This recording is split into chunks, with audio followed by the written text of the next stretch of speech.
What is up, guys? How's everybody doing today? So I haven't posted a video in a while. So I was kind of thinking about doing this for a while. So I'm doing a couple part series on like my journey through music, pretty much throughout my whole life.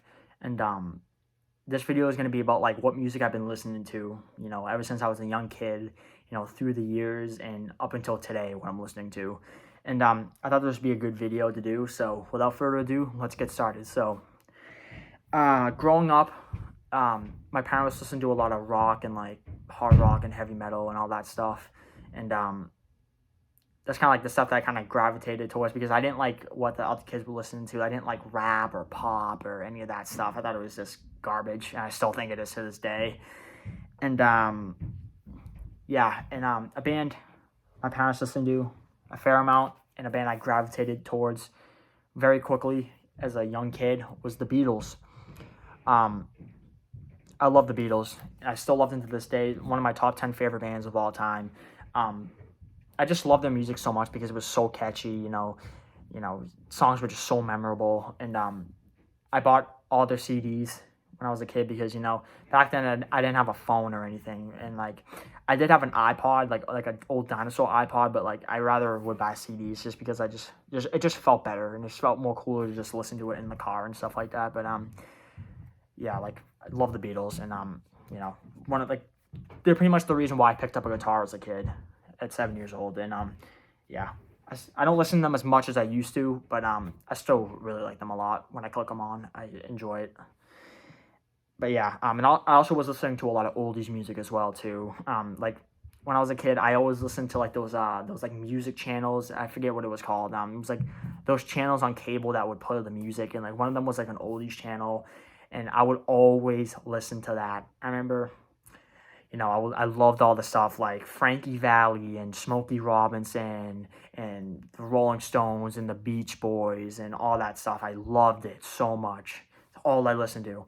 And I was like, and I bought like all like the CDs too. Like I bought like Fats Domino and Johnny Rivers. And actually, funny enough, the first CD I ever bought was Ricky Nelson Greatest Hits CD. Funny enough, I actually still have all the CDs of like those oldies bands that I bought, but I can't find them. I have to dig them up somewhere. Take me a while though, but yeah, that's all I listened to as like a 6, 7, 8-year-old kid was oldies music, like the Beatles and all that stuff. But then as I kind of like grew a little bit older, I started getting into rock music and stuff like that because like my parents were listening to it and stuff. And one of the first bands that I got into was Led Zeppelin. Led Zeppelin's my favorite band of all time, and deservedly so because they're a great band. I own all their records on CD as well too, and yeah, and because of Led Zeppelin, I was also getting into other like bands that my parents were listening to as well, like other rock bands, like for example, AC/DC, The Doors,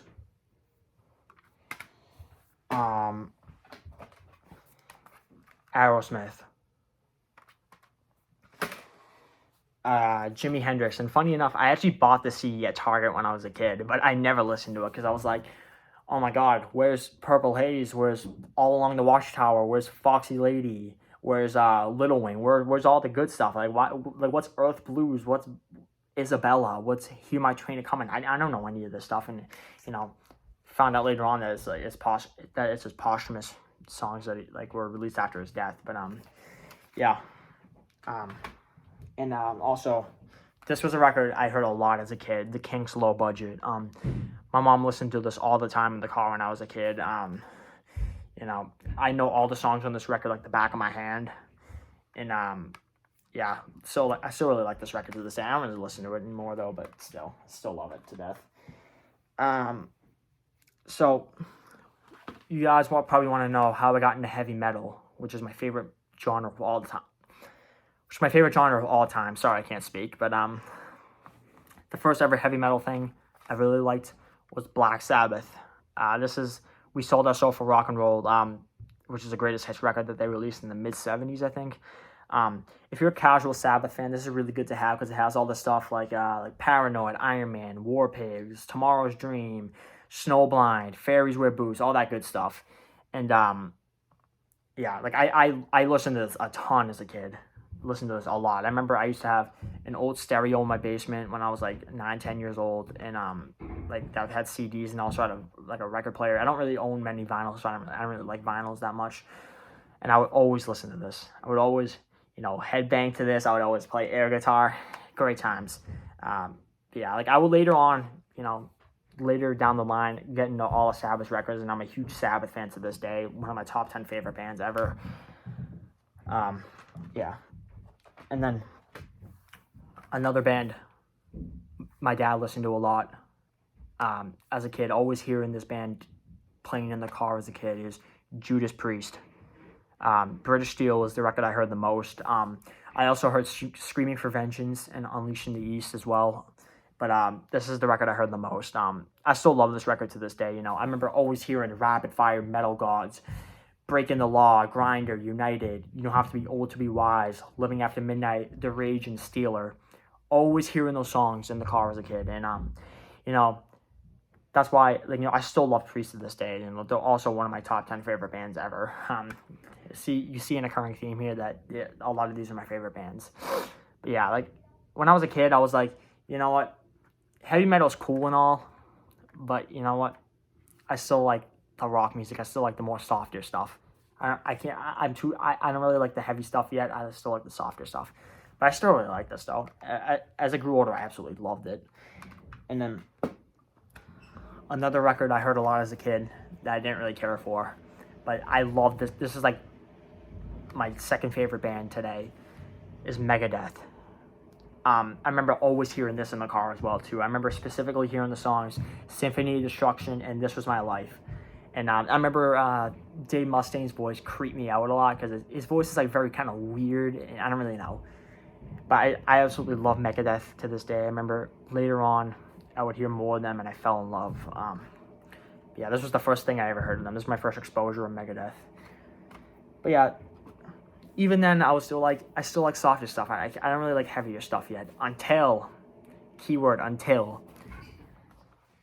I remember my history teacher in 7th grade was a huge fan of this band, and he played the intro to their song called Fade to Black, and I was mind blown. And the band is Metallica. I absolutely fell in love with this band when I was like 12 years old. I remember hearing Fade to Black, and I was like, holy shit, this band is awesome. And I remember also hearing the song One later on. I was like, oh my god, I love this band. I need more. And I'm still a huge Metallica fan to this day. They're another one of my favorite bands of all time. If it wasn't for Metallica, I wouldn't have ever gotten into heavy metal music. That's that. And yeah, just love Metallica. And remember when I was in 8th grade, I wore a Metallica shirt to school almost every single day. I remember wearing a Master of Puppets shirt, a Ride the Lightning shirt. I remember wearing like a shirt with like that song they call Fuel, and it was like that lyric. It was like burning hard, loose and clean. I remember I had like 5 Metallica shirts that I wore all the time. And but yeah. And then in 8th grade, I was just listening to like a little more heavy music like Metallica, and I was still listening to stuff like Zeppelin and Boston and Aerosmith and The Doors and all that stuff. And then I remember in freshman year, I remember I was watching this YouTuber named Alex Hefner, who he's like this hip hop head who reacts to like rock and metal music, one of like those like reaction channels. And he was gonna react to the Megadeth record called Rust in Peace in Full. And I was like, Rust in Peace, that sounds like a really interesting album name. So I remember I went to go listen to the record and I was mind blown. I was like, wow, like fast, furious songs, great crunchy riffs, great production, just like complexity, and the songs are still so memorable. I like fell in love with Megadeth right there. And I would later on go listen to Countdown to Extinction, Killing Is My Business, Peace Sells, So Far So Good So What, Euthanasia. I listen to all, and I still love Megadeth to this day. Like my second favorite band of all time behind Led Zeppelin. And yeah. And then like later on I would start to get into like I started to really like Pantera and all that stuff, and like Slayer and all that more heavier stuff. I thought I was cool by listening to it, like Sepultura, and yeah. But the thing is that I was like more like a casual fan. I only liked a couple of songs by them, but until in sophomore year, I got into jazz band, and I started listening to jazz music a lot, and I kind of just like kind of got away from metal for a while, and I was listening to stuff like Miles Davis and Herbie Hancock and John Coltrane and Jaco Pastorius and Mahavishnu Orchestra and all that good stuff. Like, and I was really hugely into that for a while, and then until COVID hit a year ago, and I was still listening to jazz music, but I remember I was in a party with a couple of my buddies, and I remember one of my buddies was like, "Oh, you always say you hate Metallica, but like they're really good." And I'm just like, you know what? Let me check. And then I remember I listened to Sanitarium, and I was like, "Yep, they are still really good." And then I got back into metal right there. I started listening to the Metallicas and Megadeth and Led Zeppelin and all that stuff until I remember one day, I think back in May, I think I was watching I was like, I wanted to like see how people ranked Megadeth records, like ranking the studio albums, and I came across this channel, and the guy's name was Sea of Tranquility, and he ranked the studio catalog of Megadeth, and I really liked the video, and I was like, you know what, I want to see what else this guy does, and I watched a couple more of his videos, and I've been hooked on his channel ever since. The guy is an awesome YouTuber. His name is Sea of Tranquility, and I'll leave a link to his channel in the bio.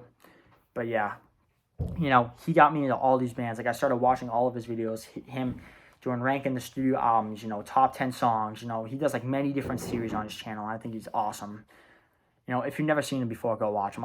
Like I said before, I'll leave a link below in the description. But yeah, and then I started getting into all these bands because of him. I started getting into UFO and Thin Lizzy and 70 Scorpions, and I never even knew that the Scorpions were even around in the 70s. And then I heard this, I was like, the Scorpions, I was like, oh, Rock You Like a Hurricane, No One Like You, Big Ness, all that 80s band. But then I listened to the 70s stuff, I was like blown away by how awesome it was, like how, like 70s heavy metal at its finest. And yeah, and like he got me into like the full catalog of Sabbath and all that stuff. And then he got me into more heavier stuff like Anthrax and Testament and Exodus and all these different bands. And I'm like I'm a way bigger music lover than I was like a year before, all because of him. So yeah, I've been listening to a lot of albums lately, and I absolutely love music now because of him. Like I loved music before, but I was more of a casual fan of all the records. But because I started watching all those ranking the studio album videos and top 10 songs and best thrash metal records, best southern rock records, best progressive rock records, I've been diving deep into bands that I never thought I would, and that's where I am today. So yeah, I guess there you have it. That's my music journey from ever since I was a kid to now, and I did a lot of talking, so I'm gonna end it off here. So thank you guys so much for watching. Leave a like, subscribe if you want to. If you subscribe, turn on post notifications so you never miss any of these videos. And I will see you guys next time. Peace out. Rock on.